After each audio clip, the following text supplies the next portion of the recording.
So thank you all for being here on a Friday at noon. And we're really very excited to be able to talk with screenwriter Jean-Louis Milesi, who came to Sacramento 3 times, I think, presenting films he wrote, film he directed, and if I'm correct, Jean-Louis, this is your first animated film, so that's a brand new experience for you.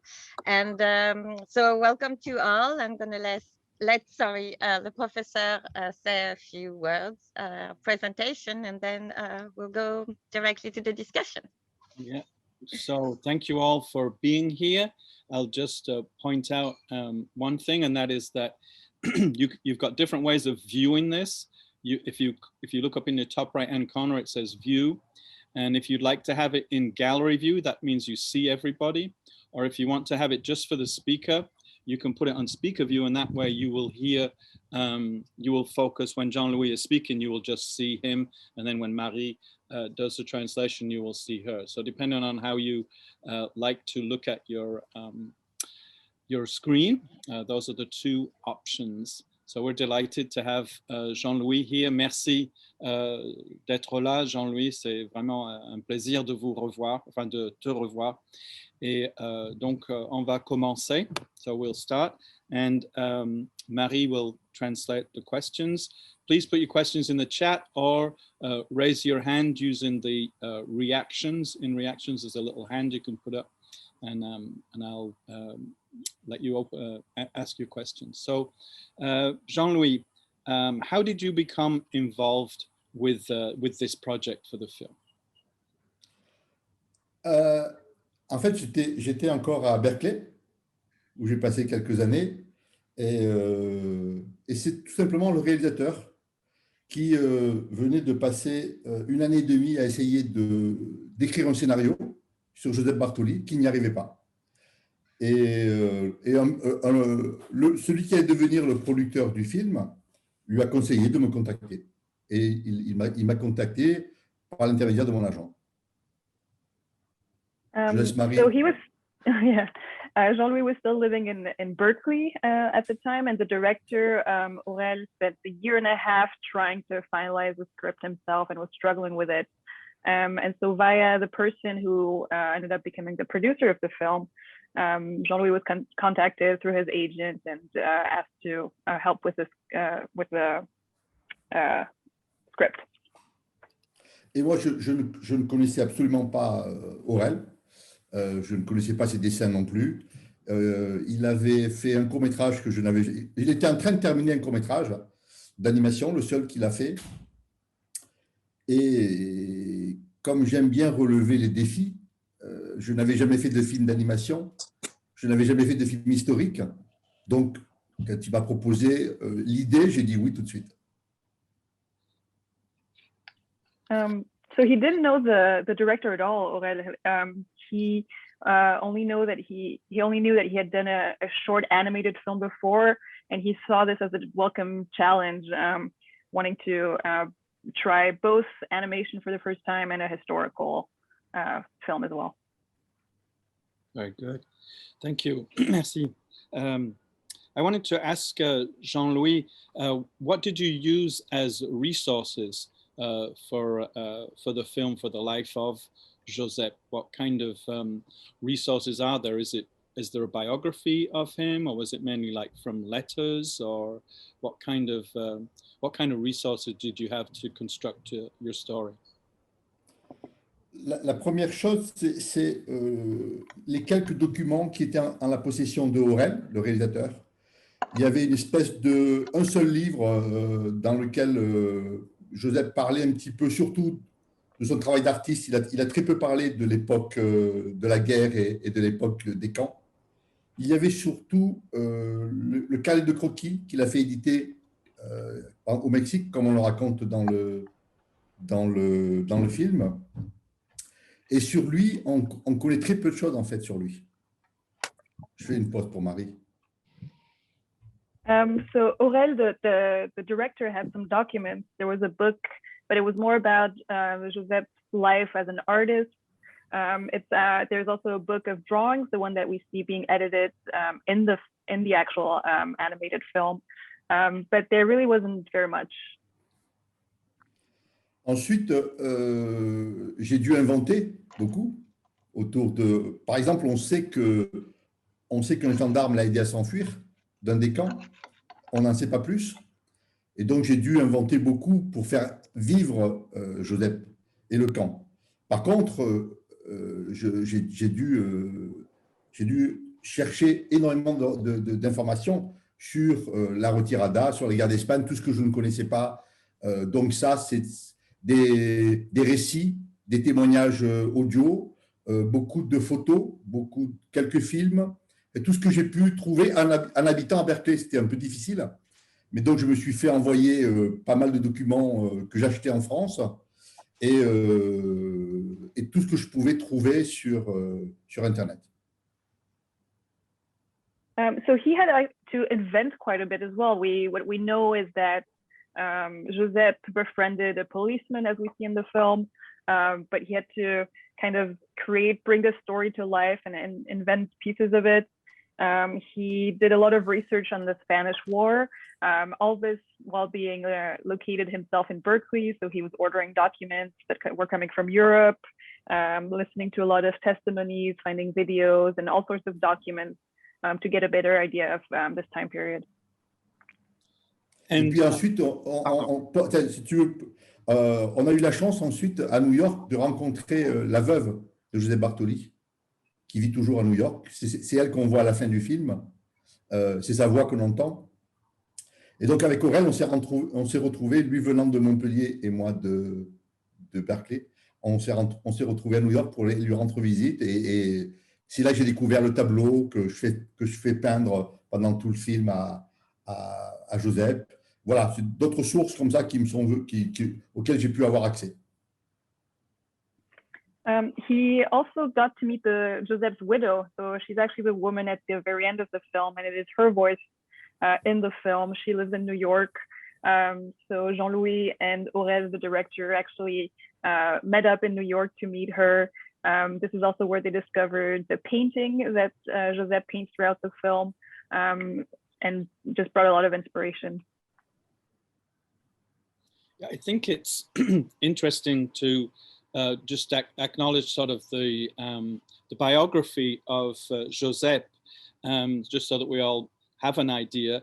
He was born in 1910 in Barcelona, and as a communist, he joined the Communist Party of Catalonia, and then was involved in the fight against the Frankists, and escaped from first from the camp, but then also escaped from a train that was on its way to Dachau, because eventually he was going to be sent there.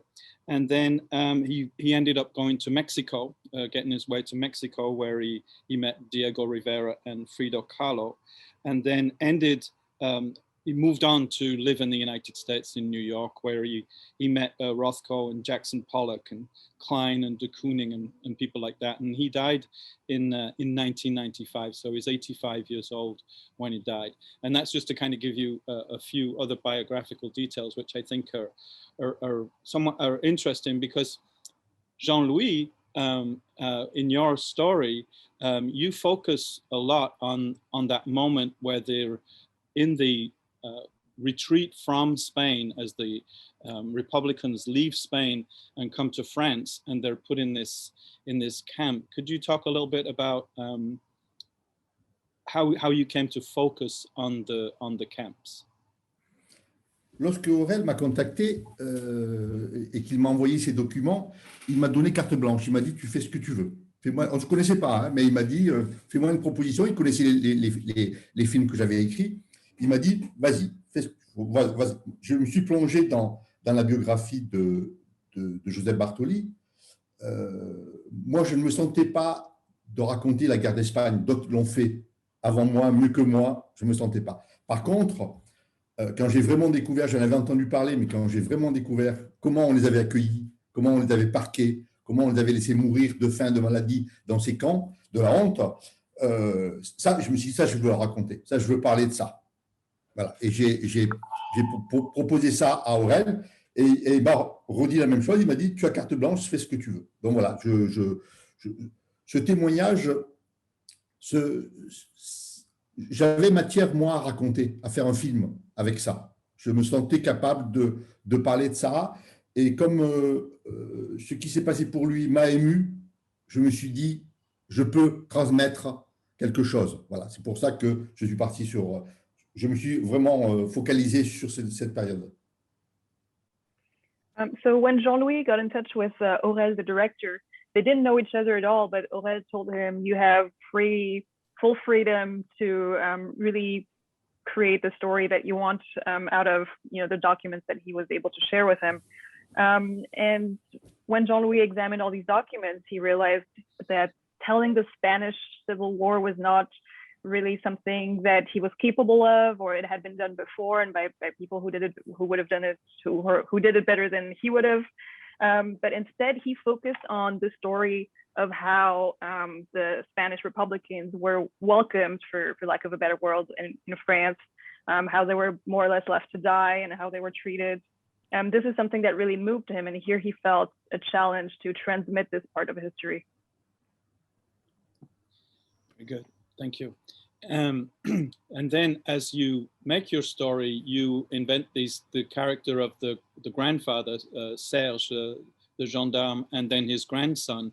And I wondered where you drew your inspiration for that from. C'est une question difficile. En fait, Aurel m'avait demandé, il m'a dit, j'aimerais que, c'était une évidence pour moi, mais il m'a demandé qu'il y ait une notion de transmission dans cette histoire. De fait, quand on parle sur une époque comme celle-là, et qu'on fait un film historique, la notion de transmission, elle est évidente. Mais j'ai analysé plus tard que je ne me sentais pas de me mettre à la place de Josep. Je ne me sentais pas à ma place de l'autre côté des fils de fer barbelés. J'avais besoin, moi, d'être de ce côté des fils de fer barbelés, comme je suis. Donc, je me suis identifié, moi, aux gendarmes, donc au grand-père, en fait, puisque c'est le même personnage. Et petit à petit, je ne sais plus pourquoi, cette notion de transmission entre cette époque et nous, entre le film qu'on allait faire et le spectateur, entre Josep Bartoli et le gendarme, entre le gendarme et son petit-fils, tout ça a pris corps, a pris forme, et j'ai développé cette histoire. One of Aurel's requirements was he wanted to introduce the notion of transmission, of handing over a piece of history. And Jean-Louis had some trouble fully taking the position of telling it from the viewpoint of Josep, but he could really identify more with someone who was on the other side of this fence, on the other side of the barbed wire. And this is when the character of the policeman became an interesting character for him to relay this. Then the notion of transmission was introduced between Josep to the policeman, and then of course the policeman as a grandfather transmitting this story and history to his grandson. Mm-hmm. Yeah, it was something that I particularly liked, was this idea that the story has an anchor in the present, in very much sort of in contemporary times. It's not set in the past to stay in the past. It's set in the past and then is coming alive in the present as Valentin learns, the grandson learns this story through his grandfather. So I really enjoyed that, and particularly this kind of that it's got a certain pedagogy to it, whereby there is this transmission that pleased me as a teacher, seeing this kind of sense that the breadth of teaching, that it's not about necessarily being in a classroom, but it's also about sort of looking around us and seeing, even in our own families, that we have connections to history that way. Would you translate that, Marie? Pour moi? Wait, did you get what I said, Jean-Louis? Oui, j'ai compris. Oui, très bien. Mais ce que je peux dire, c'est que je pense que, comme souvent dans les films, j'aime mélanger et passer de choses graves à des choses plus légères.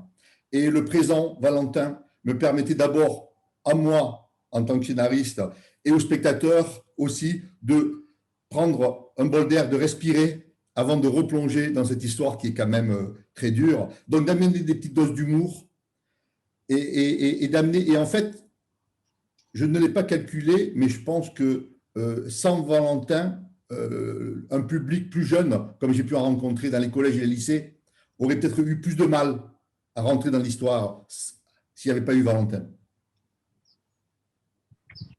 So he really likes mixing up serious parts with lighter parts. It makes it easier to really transmit the messaging.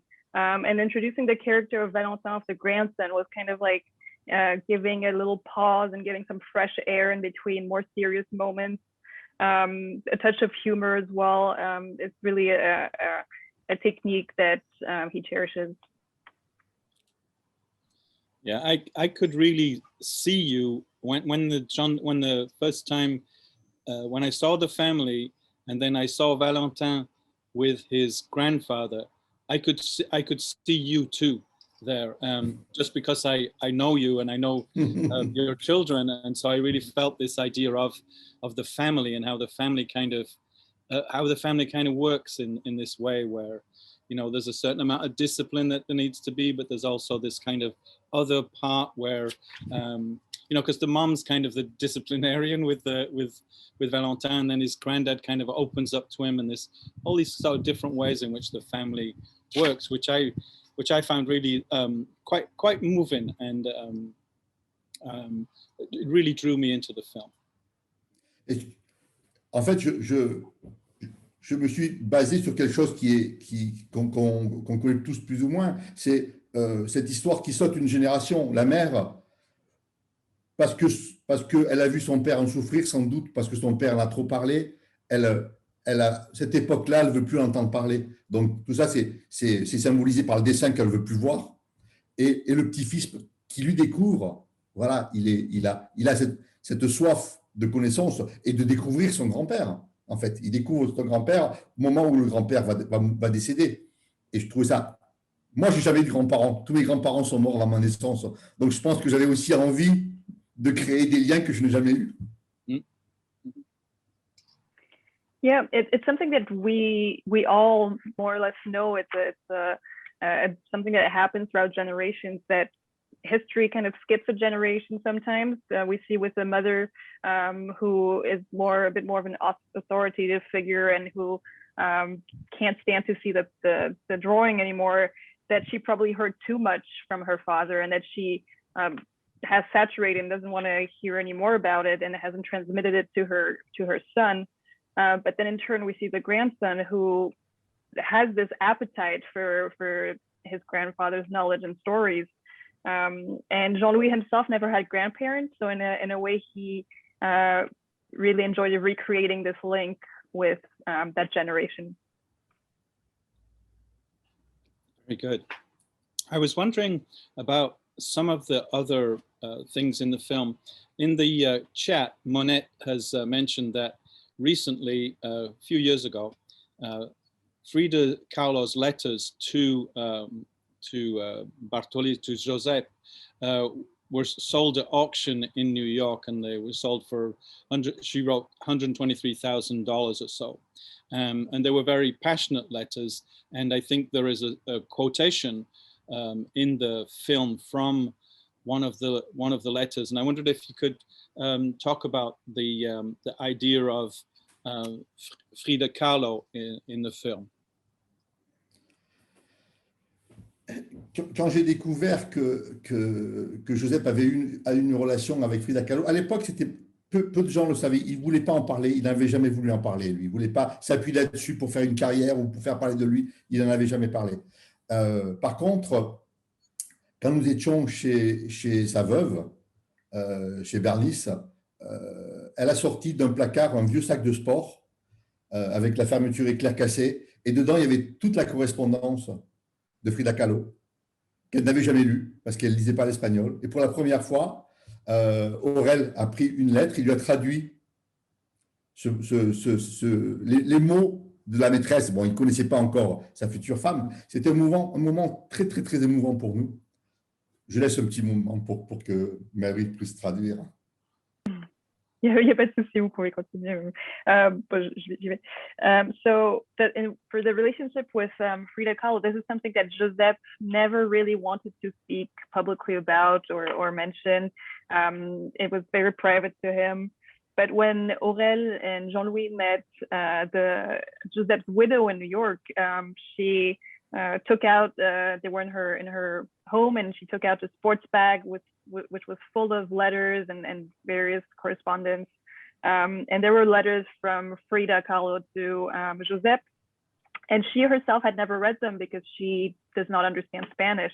And Aurel took one and read it, and it was a very moving moment. Et ça me semblait important d'un point de vue du scénario de quitter, d'abord d'avoir la chance de pouvoir me servir de Frida Kahlo pour apporter autre chose, pour apporter de la lumière, de la couleur, un autre pays, de la vie. Le Mexique était le seul pays qui accueillait vraiment les républicains espagnols, qui leur donnait la nationalité mexicaine s'ils le désiraient. C'était le seul. Donc, je trouvais important, et puis c'est au Mexique qu'il a publié le recueil de ses dessins. Donc, c'était important pour moi d'y mettre les pieds d'une manière ou d'une autre et de profiter de Frida pour le faire sortir de son crayon noir et blanc très sauvage, il était fracassé par ce qu'il a vu. Et que grâce à elle, il se dirige vers la lumière, vers la couleur. Voilà. It was also interesting to use the character as the real life character and then the character in the film of Frida Kahlo, because she could bring color and life to the film. It was also a way to set a foot in Mexico, and here it's very interesting to introduce Mexico because at the time it was the only country that would openly welcome the Spanish Republicans and offer them citizenship. And Josep's drawings are very black and white. They're of course very obscure. He's seen terrible things. And Frida was a link towards light and towards more color in his life. Very good. Monette says in the chat, as a serious artist, as a hobby, I adored the drawings and the colors that Frida introduced to him, as there is in Mexico all around one, and not just in painting. That there are all these colors in Mexico that are all around us, and it's not just in paintings. And I love the drawing and art aspects of the film, as well as the history with which I was not at all familiar. I researched the arc of his art career, and he did a bit of everything, even set designs, and ended up with abstract expressionists in New York City. Incredible journey of sorrow and success, with ups and downs in the extreme. Thanks for a great film. Merci beaucoup. That's from Monette. When we watch the film, we become aware of there being kind of different colors or different types of color, a sort of a black and white type drawings that are with the camp. And we see the lines on the paper that Josep didn't have access to, he just had access to whatever paper he could find. But then as the film goes on, this color changes with the different time periods in his life. Was that something that you were involved with, Jean-Louis, or was that more on the drawing side? Ça c'est vraiment la partie du réalisateur, c'est vraiment la partie d'Aurel. Moi, ce que j'avais mis dans le scénario et que Aurel m'a demandé de mettre encore plus, c'est d'inclure les dessins de Josep dans l'histoire. Voilà, moi, ça m'intéressait et lui, il en avait vraiment besoin. Ensuite, tout ce qui est animation, couleur, c'est vraiment, vraiment, vraiment le travail d'Aurel qui, vraiment, je trouve qu'il a fait complètement décoller mon scénario. L'histoire est la même, mais le travail qu'il a fait et qu'ils ont tous fait, parce qu'ils étaient quand même très nombreux, a apporté, y compris la musique, y compris la chanson, y compris la voix des acteurs, tout ça a fait décoller l'histoire que j'avais écrite. Et je crois que le dessin l'a magnifié, c'est devenu un objet. Moi, chaque fois que je regarde en public, je suis ébahi vraiment de voir ce film. Everything that has to do with colors and the drawings that you mentioned, Kevin, this is really the decisions of the director more than him. What he asked Jean-Louis to add in the script was to add as many drawings of Josep as possible, which he did, but he wanted even more. And the result is that for the colors and all the visual aspects, it really lifted up his script. The music, the voices, the drawings completely magnified the script, and he's amazed every time he sees an audience react to it. Thank you. Here is a question from Muffy, and she says, "What is the reaction in France to this film, to the artist as well as the history? Was Bartoli well known prior to the film? And what about the history of the camps? Was that well known in France?" Josep Bartoli, personne ne le connaissait. Hein. C'est vraiment un artiste. D'abord, il a vraiment passé la grande majorité de sa vie à New York. Il travaillait pour la France parce qu'il a fait beaucoup d'illustrations, mais c'est vraiment quelqu'un qui n'était pas connu. Ça devrait changer parce que grâce au film, grâce au travail de Aurel et à la rencontre qui s'est faite entre lui et la veuve Bartoli, elle a donné pratiquement toutes les œuvres de Bartoli à la France, au mémorial de Rivesaltes, et la grande exposition va commencer en septembre. Donc ça devrait permettre aux gens de savoir qui était Bartoli. Pour ce qui est de la retirada, c'est un peu enseigné à l'école les dernières années du lycée. Peu de gens en France, peu de gens avaient entendu parler de cette époque-là. Vraiment très, très peu de gens. Évidemment, plus on s'approche de la frontière espagnole, plus on est au courant et plus on s'en éloigne et plus on n'en a jamais entendu parler. So Josep Bartoli, his life is really, and his works has been really, really unknown, pretty much unknown. This is more or less changing thanks to the work of Aurel, also the work of his widow. He had lived in New York all his life, so he didn't have much of a link, but a lot of his works have been given to France to be exhibited starting in September. So he should gain some more renowned fame after this. Regarding the retirada, the Spanish Republicans fleeing, this is really something that has been overlooked and has not been taught in school much. The closer you are to that border with Spain, the more people have heard of it, but it's something that really hasn't been taught much. Very good. Thank you. I was going to ask something about the actors. How did that work as far as choosing the actors and finding people who were going to speak French but then speak Spanish, and then bringing them together to make the film? J'ai pas compris le début de ta question en fait. Les acteurs voix? Pour les acteurs, comment ça a marché au niveau de trouver les acteurs qui sont à la fois qui parlent français, qui parlent espagnol, qui ont cette autre culture? Comment ça a marché pour les rassembler? Ça, c'est le travail de Aurel. Moi, je lui ai simplement suggéré un acteur que je connais bien, qui l'a pris, qui est le grand gendarme. Les autres, il les connaissait, certains il les connaissait, d'autres il connaissait leur travail. Sergi Lopez, qui joue Josep, c'est un peu une star en France et en Espagne. Il est catalan. Et donc, dès qu'il a lu le scénario, il n'y a pas eu une seconde d'hésitation. En fait, je crois qu'il n'a pas eu de difficulté à trouver. Je crois que personne lui a refusé. Personne ne lui a refusé la participation, quoi. Tout le monde a dit oui, parce qu'il se sentait concerné de près ou de loin par l'histoire.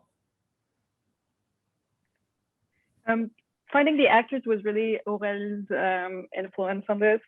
Jean-Louis did have a contact that he introduced to become the voice of the tall policeman.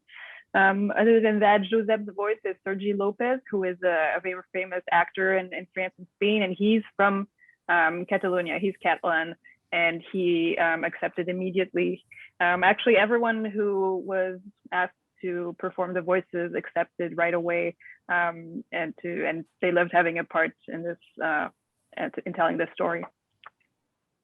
Pour ceux qui ne le savent pas, le travail d'animation commence par l'enregistrement des voix.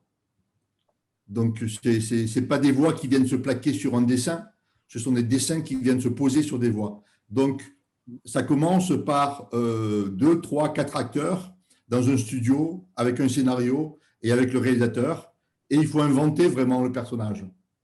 Et donc lui donner une voix, lui donner un corps alors que le corps n'existe pas encore. C'est un travail assez délicat.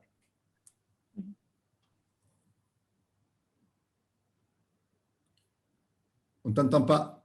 Marie, Sorry. One interesting aspect for animation films like this is that the work actually starts with the voices.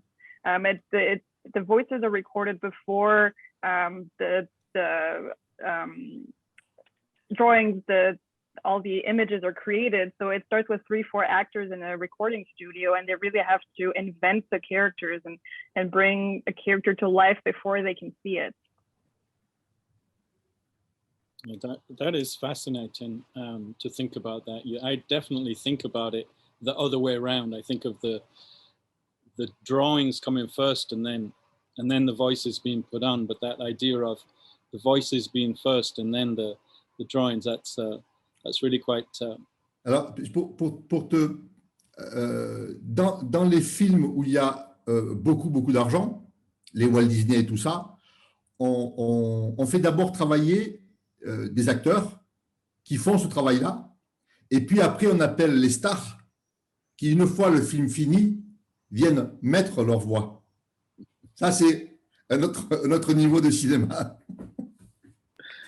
For big budget movies, if you think of all the Disney animated films, it's not done in the same way.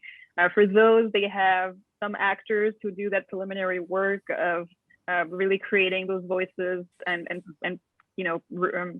deciding on the timing and everything, and then the celebrities who give their name to the voices re-record after the film is edited. So it's of course a whole different process. Cecile writes in the chat that Sergi Lopez was in the film of one of the films we had at the Mini Fest in October, which was Perfumes, and he played the doctor in that film.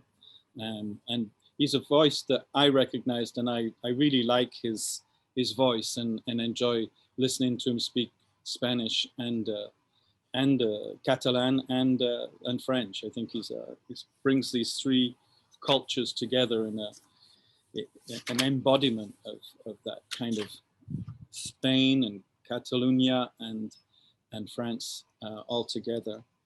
And yeah, the film it's important, I think, that it takes place in that region, and when you that it has a strong connection to that place, and so will be well known there, but then not necessarily as well known elsewhere. And I've noticed that a few times about going to France and finding things like a concentration camp in Alsace, for example, was well known by the people there, but was not something that was well known by other people. So for all we think of there being a national history, there's also a history that's quite regional as well.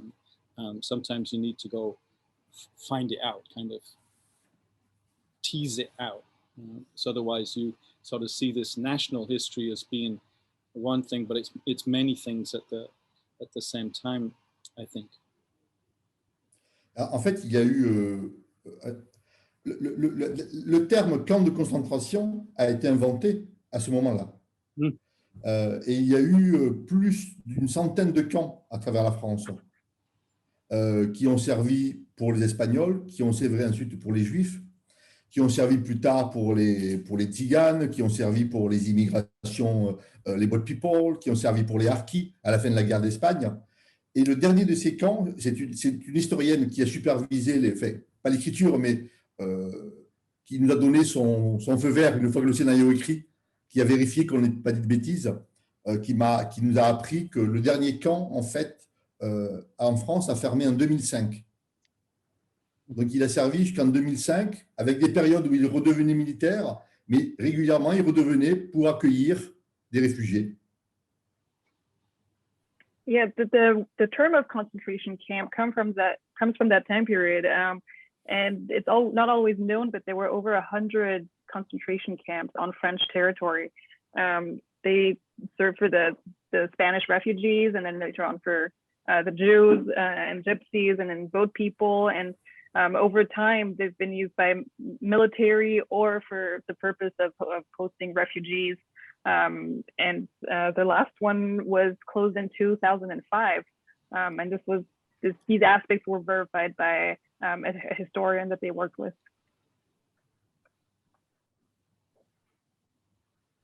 Yeah, I remember being made aware of these camps in a film called Entre Nous, which was from the 1980s, 1983, which had Jews in that particular area, in the area of Gers, and they escaped from there. And then there was another film which featured the Southwest as a beginning point, and that was a film that's a documentary that's called Weapons of the Spirit, Les Armes de l'Esprit, which was made by Pierre Sauvage, who's Jewish and was born in one of the camps in the southwest of France. That's where he began his days, but he and his family were saved by Protestants in the town of Chambon-sur-Lignon, who had played a great role in helping many Jews escape from France at that time.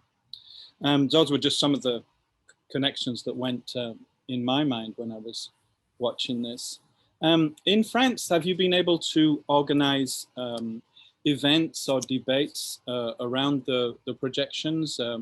Is there any plans to do anything with schools or anything like that? Nous avons eu une fenêtre ouverte qui a duré un mois à peu près. Moi, j'ai commencé vraiment 15 jours avant la sortie du film, donc des avant-premières, et après encore 2-3 semaines. Et donc pendant un mois, un peu plus d'un mois, je n'ai fait que ça. Je suis parti de la maison et je n'ai fait que le train, un cinéma public, hôtel, un train, un cinéma public, voilà. Et donc j'ai rencontré beaucoup de gens. En plus, c'était le moment où les salles de cinéma ont ouvert à nouveau. Et donc on faisait partie des 2 films qui drainaient beaucoup de monde dans les salles. Il y avait notre film, c'est, je ne me rappelle jamais le prénom, dans les Cévennes. Je ne sais pas si tu vois ce que c'est. Antoinette dans les Cévennes. Antoinette dans les Cévennes, voilà. Il y avait Antoinette dans les Cévennes et il y avait Josep, les 2 films qui faisaient revenir les gens dans les salles. Et donc oui, j'ai fait beaucoup de débats et j'ai rencontré évidemment beaucoup de gens dont les parents ou les grands-parents avaient vécu la retirada. Beaucoup de gens qui venaient témoigner pendant le débat, beaucoup qui n'osaient pas le faire et qui venaient me voir après un certain nombre me racontant les mésaventures, les horreurs qu'avaient vécues leurs parents ou leurs grands-parents. Certains pleuraient dans mes bras au souvenir de tout ça. Beaucoup venaient, je sais que Aurel a vécu la même chose de son côté, beaucoup venaient nous remercier d'avoir mis en mots et en images ce qu'on leur avait raconté. Eux, ils avaient toujours entendu parler de ça, mais c'était visible nulle part. Et d'un coup, grâce au film, c'est devenu visible.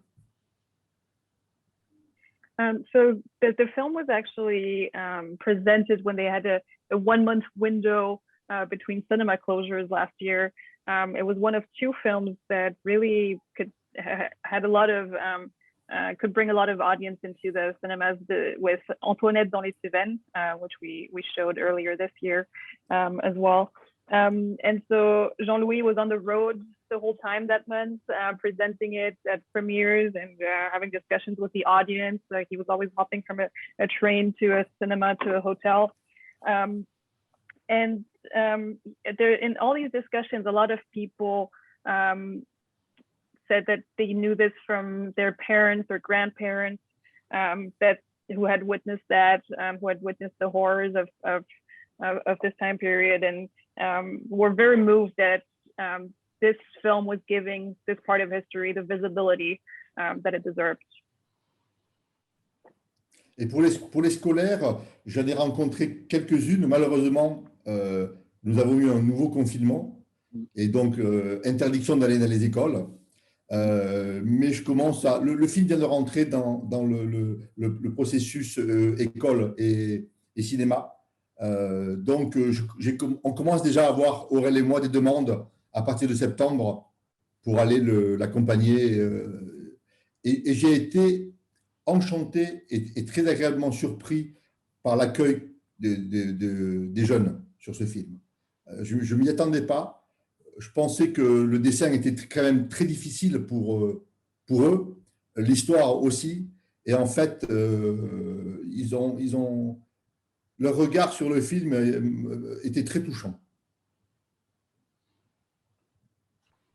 So unfortunately, regarding schools, the country went into lockdown before they could do anything last year, but it is becoming part of a program, a partnership between schools and cinema. So they already have things planned for September with the director to probably go into schools and meet with younger people. He himself is very moved by how it was received by the youth. He thought that maybe the drawings were a little too hard for them, or that it was very hard visuals. But he's very moved by how it was received and how they understood the film and were drawn to it. Muffy in the chat says, the film certainly sent us to read more about the Spanish Civil War period. And she says, it's a perfect platform that we have, that you have given the world, Jean-Louis, with the team. This film has given the world a great platform to explore, discuss this history, and to remind people about the importance of art and artists who provide paths of history. Merci. And I think that the animation was a perfect marriage for this story.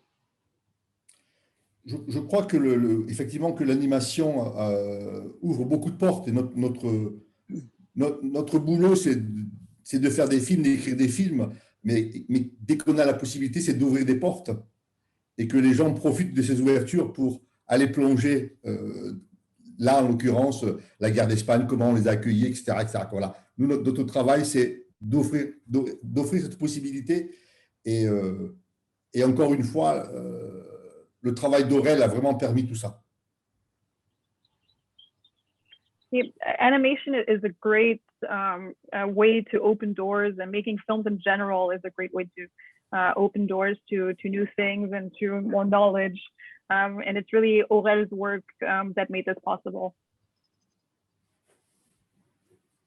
I think that one thing I noticed in the animation is that it's not always animated. That at first, when I started watching it, I thought it was going to be like a picture book, like a bande dessinée that was just being filmed, and then bit by bit people move, and then at other times people move less. And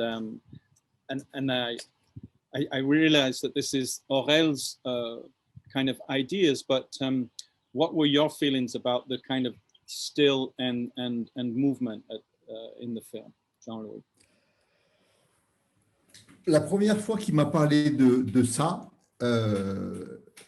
une parenthèse, Aurel m'a toujours tenu impliqué dans le film. Il ne m'a pas simplement demandé d'écrire le scénario et puis après, rentre à ta maison, moi je fais le reste. Il m'a vraiment tout... Dès qu'il avait un essai de voix, il me l'envoyait. Dès qu'il dessinait un personnage, il me l'envoyait. Donc il m'a vraiment tenu au courant de tout et il me demandait mon avis. Et quand il m'a fait part de cette presque non-animation, c'est-à-dire ces dessins qui se font comme ça et qui m'envoyaient quelques secondes, je me suis dit, si tout le film est comme ça va être très difficile. C'est vraiment ce que j'ai ressenti, quoi.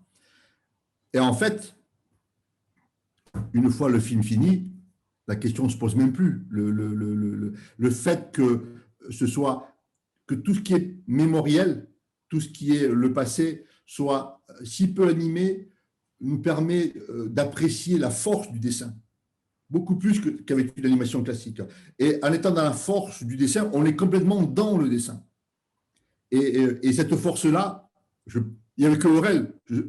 Est-ce que lui-même l'a senti? Je ne sais pas. Mais il n'y avait que lui pour pouvoir l'imposer. Et il a imposé à une équipe, aux 100, 120 personnes qui travaillaient avec lui, qui sont tous des animateurs.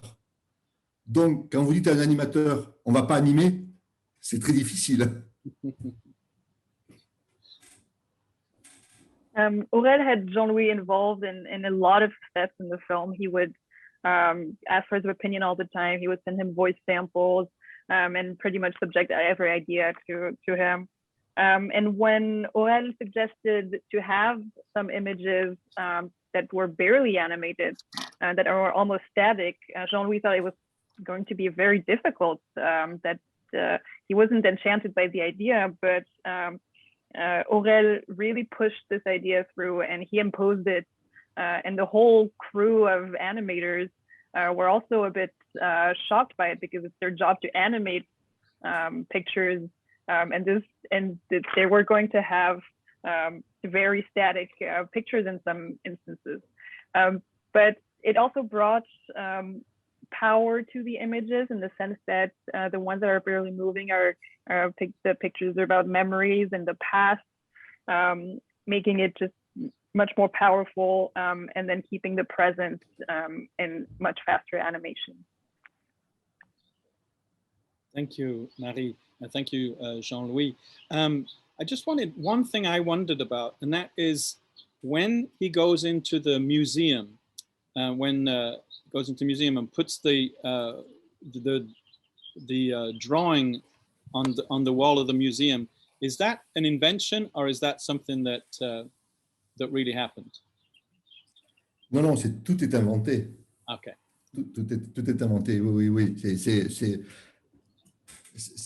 Je voulais qu'il y ait une fin comme ça, surprenante, aller au bout de la transmission.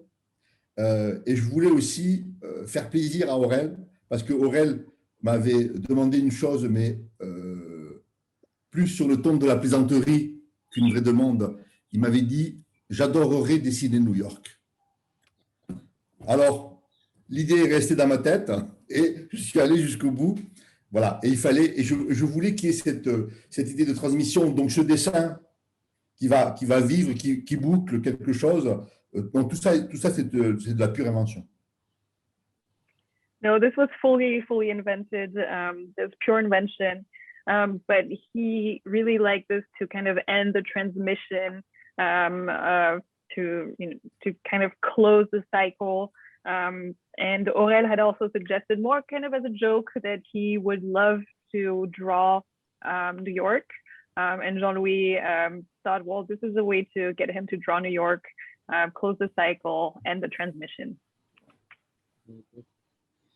I'm going to ask the audience, have you got more questions? Please don't be shy. about asking your questions. Jean-Louis is very, very good at responding. I've always admired how he interacts with the audience. Jean-Louis, how well did you know Aurel before? Did you know his work? Had you met him? Je ne connaissais absolument pas. Je l'ai rencontré par Skype la première fois. Et comme j'étais à Berkeley, j'ai écrit une première version du scénario sans jamais le rencontrer. Et ce n'est que l'été d'après, quand nous sommes retournés en France pour voir la famille, que j'ai pu le rencontrer. He had never met him at all before. The first time he met him was on Skype. And they actually started working like that without having met each other. He wrote the whole script. And then, because he was living in Berkeley at the time, it's only when Jean-Louis went to France to visit family that he got to meet Aurel for the first time after the script had been completed. Mm-hmm. And I believe that Aurel does do drawings for Le Monde and Le Canard Enchaîné. Is that right? Politis, il y a plusieurs revues dans lesquelles il décide régulièrement. Il fait aussi beaucoup de bandes dessinées. Mm-hmm. Là, il est en train de terminer une bande dessinée dont je ne connais rien, sur les singes. Mm-hmm. J'ai vu 2-3 dessins qui sont époustouflants. Il a fait plusieurs bandes dessinées documentaires. Et la dernière qu'il a faite, qui est magnifique, c'est sur la menuiserie de son père. Mm-hmm. Lui, étant garçon de la famille, il aurait dû, en toute logique, devenir menuisier et prendre la suite. Il est devenu dessinateur. Donc, avant que la menuiserie ferme, il a fait un documentaire sur la menuiserie de son père, qui est très, très beau. Ça s'appelle La Menuiserie. Yes, so Aurel is very active as an illustrator for a lot of publications. He also makes comic books on various topics. He's working right now on one about monkeys. He's done documentary comic books.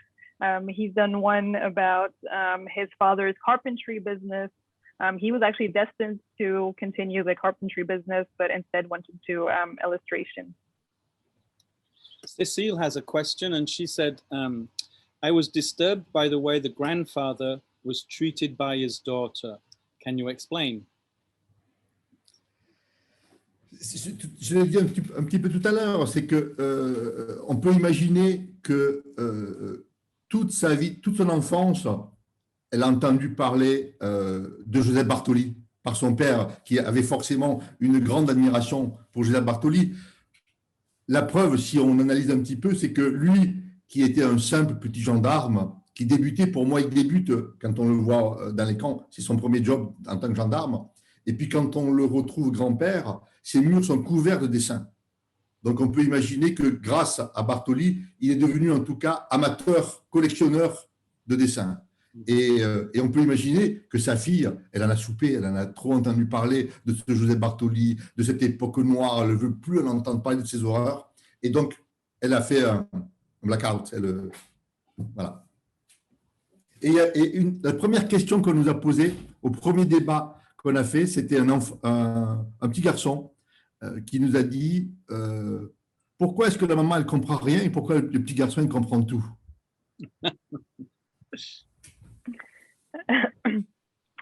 So the mother probably just heard too much about it all her life, all her childhood.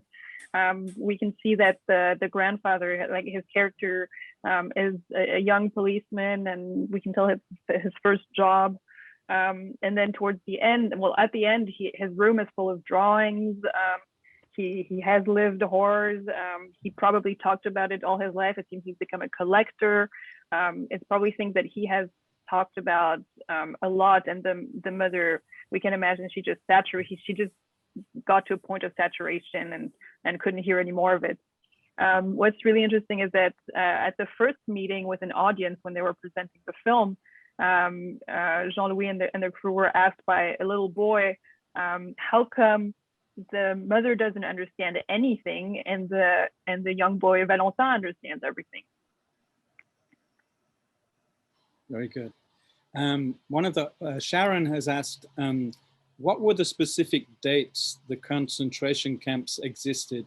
or was it something that waned over a period of years that changed? I think you mentioned. J'ai pas compris la subtilité de la question. Quelles étaient ouais. Pendant quelle date, en fait, les camps de concentration existaient?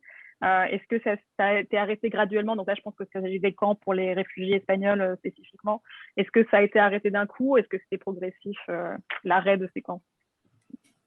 Il y en a eu beaucoup. Alors, chaque camp a vécu son propre rythme, on peut dire, quoi. Mais par exemple, le camp d'Argelès n'existait pas avant l'arrivée. Il y avait des camps qui existaient, qui avaient quelques baraques qui existaient déjà. Mais par exemple, à Ageless, il n'y avait rien. On a conduit à pied depuis la frontière des centaines de républicains.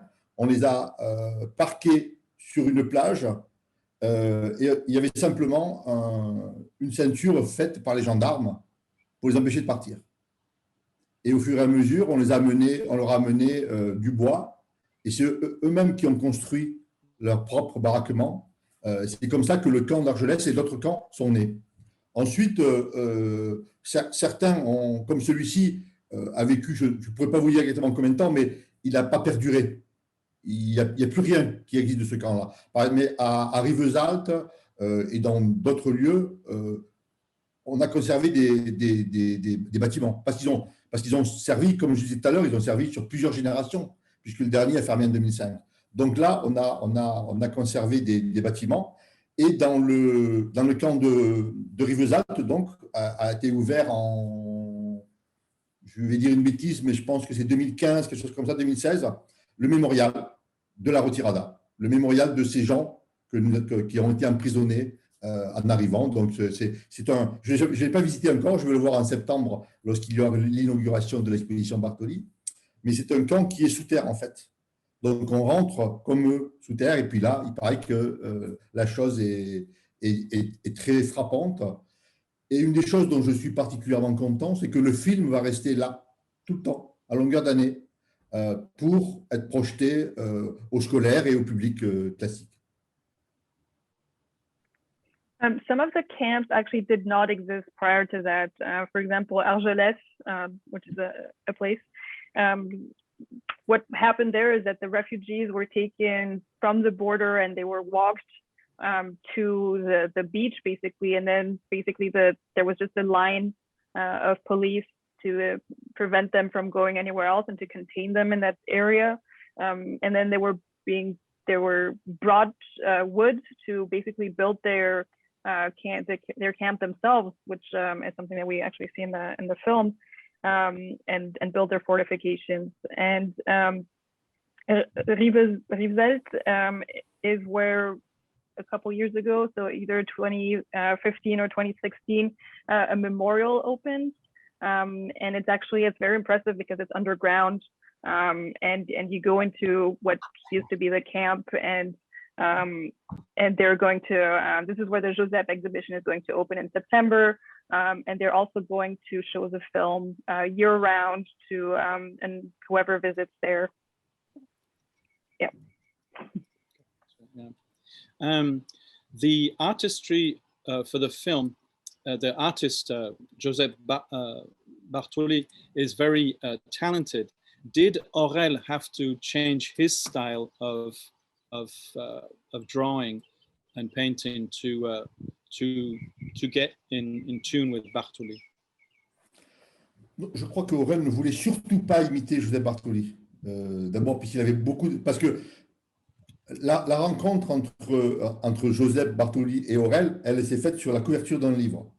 Dans un salon de livres, Aurel a vu un livre qui s'appelait La Retirada, avec en couverture le personnage qu'on voit au début du film, Martin, celui qui a des béquilles, qui manque une jambe. C'était la couverture du livre, et c'est comme ça qu'il est rentré dans l'univers de Josep Bartoli. Et je pense qu'il a tellement d'estime pour le travail de Bartoli qu'il ne voulait surtout pas essayer de l'imiter. Il y a l'œuvre de Bartoli et il y a le travail d'Aurel qui sont des choses complètement distinctes. Aurel really did not want to imitate at all. They have very distinct styles, and his aim was really to present Bartoli, but also keep his own style so that there wouldn't be a desire of imitation, really. He himself stumbled upon Bartoli at a book fair where he found a book about La Retirada, and the cover was the drawing of the character of Martin that you see in the film, with a leg missing, and he was really drawn to it, and this is how he met the works of Bartoli. So in the film, are there actual drawings that Bartoli did that are in the film, that we saw, or is it something else that we see? Do we actually see pictures that Bartoli did in the film? Redis-moi, je n'ai pas compris le début. In the film that we watch, do we see actual pictures that Bartoli made? Les quelques dessins de Bartoli sont intégrés dans le film. Il y a par exemple une sorte de rêve à un moment donné où il y a une espèce de mouche, d'insecte qui survole le camp. Ça, ce sont des dessins de Bartoli que Aurel avait envie d'animer. Il y a un autre passage aussi où moi je voulais que le dessin soit vraiment intégré, le dessin de Bartoli soit intégré. Lorsque Hélios est en train de fabriquer une bague, Aurel, lui, est en train de dessiner. Et on voit qu'il est en train de dessiner l'intérieur d'un camp, l'intérieur d'un baraquement, et des gens qui sont à leur occupation. Ça, c'est un dessin de Bartoli, tel qu'il a vraiment dessiné.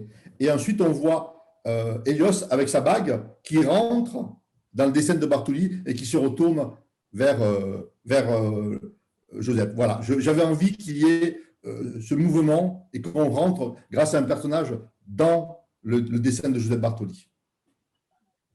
Merci. There are quite a few drawings that are the original drawings that are integrated in the film. There is the dream. There's when there's a swarm of insects going in, which Aurel animated, but they are the original drawings. And there's also the character of Hélios when he's making a ring, when he's fabricating a ring. You see Bartoli, who is drawing at the same time, the animated character of Bartoli, and then Hélios goes into Bartoli's drawing, and so there's kind of this meeting of Aurel's animated film with Bartoli's drawings, in a very integrated way, but both keeping their own styles. So Jean-Louis, how are you? How are you doing? You okay? I have a question, sorry. Hey. At the beginning, Jean-Louis, you said that, so we know that there is actually a gendarme who helped Josep escape, but that you had to invent that character, who he was, because, so we don't know anything about, we don't know much details about Joseph's life in the camp and his relationship. Like, how do we know he was helped by a gendarme? Did he talk about it? I mean, how? Oui, effectivement, il a écrit dans un livre, mais il a écrit juste ça. On ne sait pas dans quel camp, on ne sait pas qui c'était, on ne sait pas dans quelles conditions. Okay. Ce qui est pas mal pour moi parce que ça m'a permis d'imaginer ce que je voulais. Mais historiquement parlant, on n'en sait pas plus. On sait en revanche, par exemple, que l'histoire avec sa femme, qu'en janvier 1939, lorsque les bombardements allemands se sont intensifiés et qu'il était inéluctable que Barcelone allait tomber, il a poussé sa fiancée dans un train pour la sauver, alors qu'elle était enceinte. Le train pour la France, et il ne l'a plus jamais vu. Il a appris plus tard que le train a été bombardé et qu'elle est probablement décédée là-dedans. Ça, on le sait. Mais on n'a pas plus de détails. Voilà. Il en a très, très peu parlé, même à Bernice, sa femme. Il en a très, très, très. Il n'avait pas envie de parler.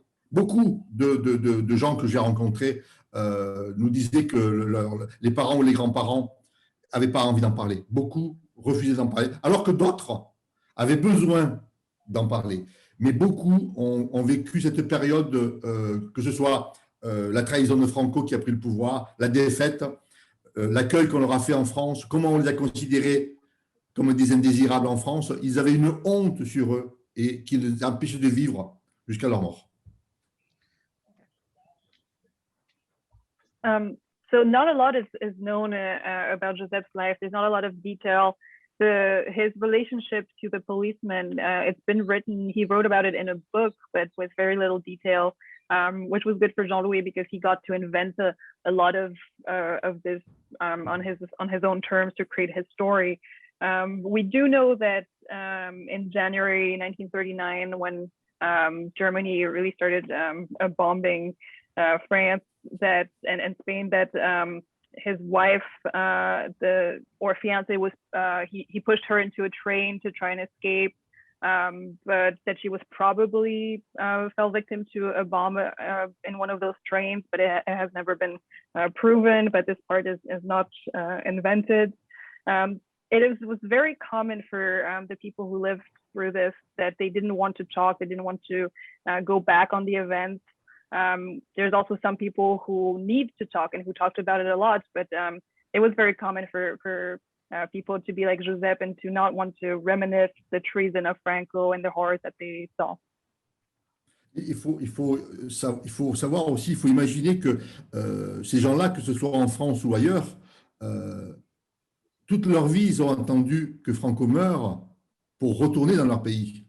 Et Franco, il est mort en 75 ou quelque chose comme ça. Donc, en fait, toute leur vie, ils ont passé à espérer quelque chose qui n'est jamais arrivé ou qui est arrivé trop tard. Bartoli, il est retourné en Espagne après la mort de Franco, mais c'était trop tard pour refaire une vie. Il avait sa vie, il était faite ailleurs. And another aspect is that a lot of these people waited for Franco's death to return to Spain. They really wished for his death, but Franco didn't die until 1975. And after that, a lot of people visited Spain again, and Bartoli went to Spain again, but he had already created a life elsewhere. So a lot of people waited for something that just didn't happen soon enough in their lifetime.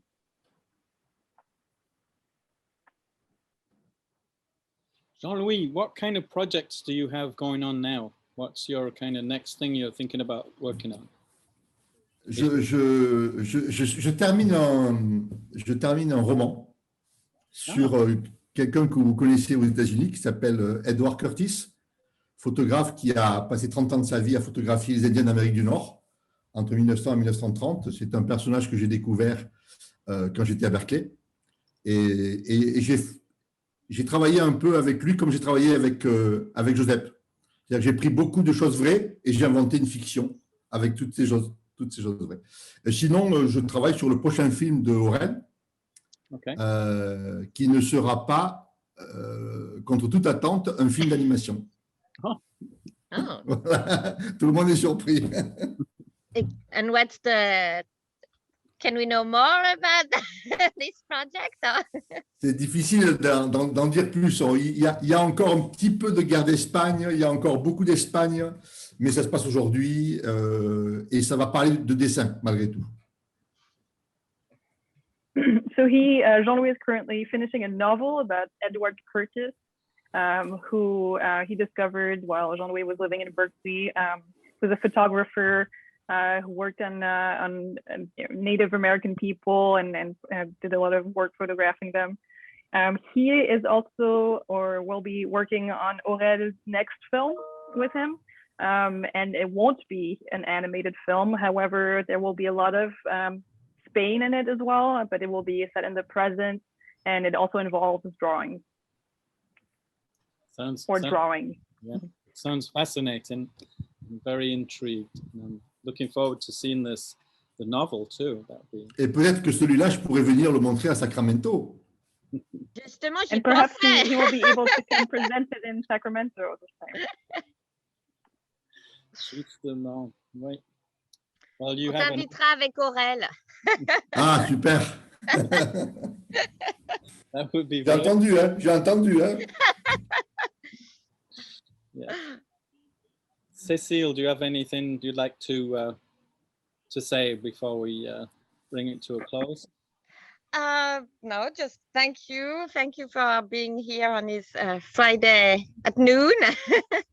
And tomorrow we are going to be talking with at noon again with Farid Bentoumi, who's the director of Red Soil, Rouge, that you can watch on the platform.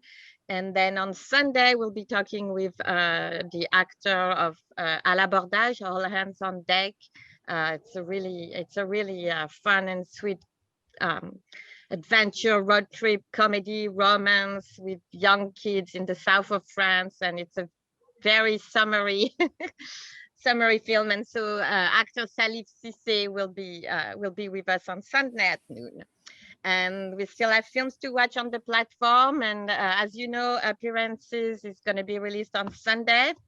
And so we'll have our closing discussion on Monday evening at 6:30 instead of Sunday. So I think, but you have all this information on our website, on the email I sent. Anyway, just thank you for for attending all of this. And these Zoom discussions are really what make the festival. And so thank you again. I can't stop saying thank you because I'm very grateful for all of you and for you, Jean-Louis, for being here. Merci à toi de m'avoir un jour invité à Sacramento. Parce que, oui, merci d'avoir déménagé à Berkeley. mais c'est vrai que les quelques fois où je suis venu à Sacramento au festival, ça a été toujours un grand plaisir. La dernière fois, je suis venu en train en plus. C'est la seule fois où j'ai pris le train aux États-Unis. C'était vraiment un grand plaisir. Et puis, voilà, tu as une joie de vivre qui insuffle quand même beaucoup aux gens qui t'accompagnent et aux gens qui viennent assister au festival. Merci. Ça me fait vraiment plaisir d'entendre ça. Translation? Yeah, Jean-Louis was just thanking Cécile for getting in touch with him all those years ago, and he's always been happy to come to Sacramento when he could, and he even came with the train last time. And then he's thanking, as we all do, Cécile for her energy and her positivity in organizing all this. But may I ask about his family and this charming family we met in Crest Theater? How are they doing? Comment va votre famille? Ma famille va très très bien. L'aîné est resté vivre aux États-Unis, donc il est en ce moment à Chicago, tout en travaillant pour San Francisco grâce au télétravail, donc il peut faire ça. Lino, donc vous avez peut-être vu le film. Lino, il est au lycée. Et Hugo nous a rejoint l'an dernier pour faire un break des États-Unis. Et puis, il a été coincé en France. Et donc, depuis, il a fait un stage. Il est en train de devenir coutelier. Et ma femme, je crois, se porte à merveille à ce que je peux constater tous les jours. His wife, as far as he knows, is doing well. And his sons, one is in Chicago, still working for San Francisco with, remote working. The other one is with Lino. J'ai oublié. Lino. Celui de la fin. C'est Lino parce qu'en fait, j'ai fait un film avec Lino qui s'appelle Lino et qui a été projeté à Sacramento. Yeah, and Lino, his son where the film Lino was made about. Il est où, pardon? Il est au lycée encore. Is still in high school. And then there one son who came to France and kind of got stuck in France with the events last year and is doing an internship in coutellerie. C'est des couteaux? In a knife making, knife molding. Well, Jean-Louis, thank you so much. Thank you, everybody, for coming. It was an absolute delight to see everyone. And Jean-Louis, you have an open invitation to come anytime. Merci beaucoup. Merci à vous tous. Merci à vous tous d'avoir pris le temps aussi. Merci. À bientôt en chair et en os. En chair et en os, ouais, on espère. Dans une salle de cinéma. Pour un vrai festival. Oui, parce que we'll be at the Crest tomorrow to show La Belle Équipe. And we'll have a film historian who's traveling from Los Angeles. So we were able to get a guest at the festival because he's American and we are able to to have him Au travel. moins ça, au moins ça. Voilà, au moins ça, yeah, exactly. Et un At beau least- film. Et un beau At film. least we'll have that great film will be presented, the two ending of the film, and we'll discuss Ah oui. that, and we'll have a Intéressant, little ça. glass of Moi, champagne. So. Je préfère la fin heureuse. Hein. Moi aussi. And also, let's say thank you to Marie for her wonderful work. Merci beaucoup, Marie. Thank you for being the voice of Jean-Louis in English. Merci encore, Kevin. Merci, non. Merci à toi. Au revoir tout le monde. OK. À demain. Au revoir. Au revoir. Et bon Au revoir. film. Au revoir. Au revoir. Au revoir.